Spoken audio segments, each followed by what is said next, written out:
Actually, I am here tonight representing your oldest female identified relative. They want you to call them.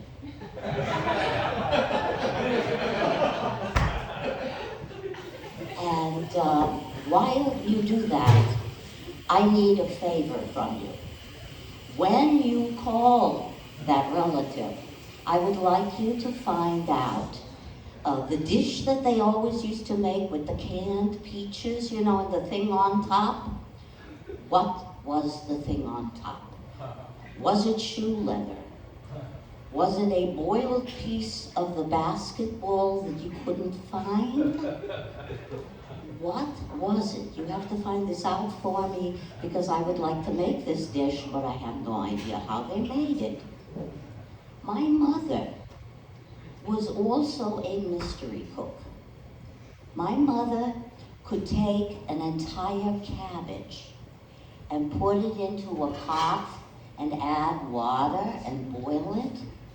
And when it was finished, it wasn't the same at all. People would look at it and they would say, Hilda, what is this? Is it face cream? Is it house paint? What is it? Are we supposed to eat it?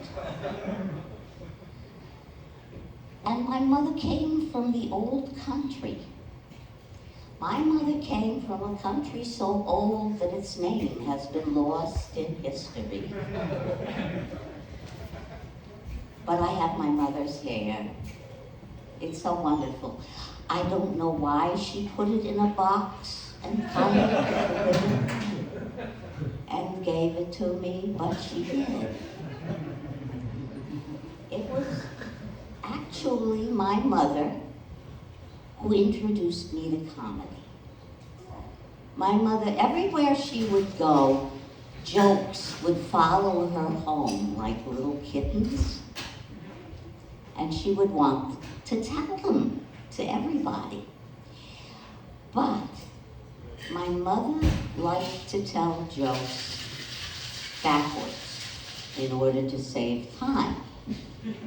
She would start with the punch line. And then she would work her way back with the details only so far as she needed to for you to understand. An example. My mother comes home and she says, heard a great joke today. So shoot me if it doesn't whistle. Mom, it doesn't make any sense. What do you mean?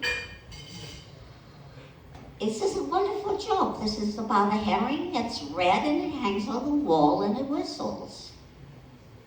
Mom, a herring isn't red. You can paint the herring red. Mom, a herring doesn't hang on a wall. You can hang it on a wall. Mom, a herring doesn't whistle. So shoot me, it doesn't whistle.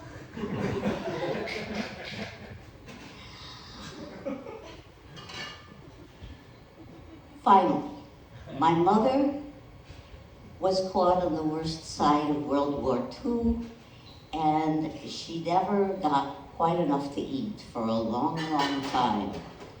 So she thought that fat was a finger in the face of Hitler, and she cultivated it. When she moved to Texas in search of a cattle baron who spoke both Hebrew and German, she discovered to her joy that there were restaurants there that served buffets, all-you-can-eat buffets with senior discounts. And she patronized them day and night and stuffed herself. And every time she left, she would open her purse and scoop in all the saltine crackers that she could find.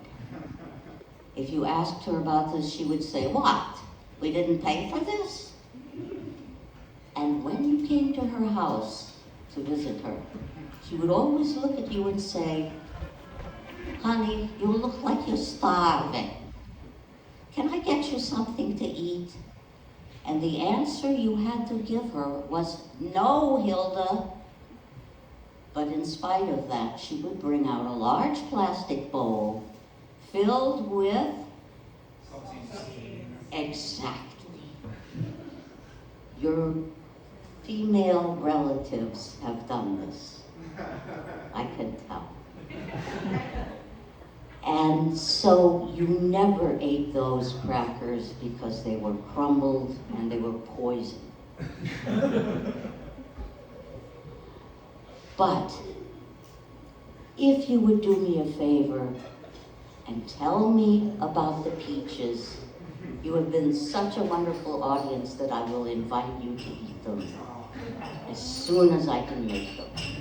Thank you so much.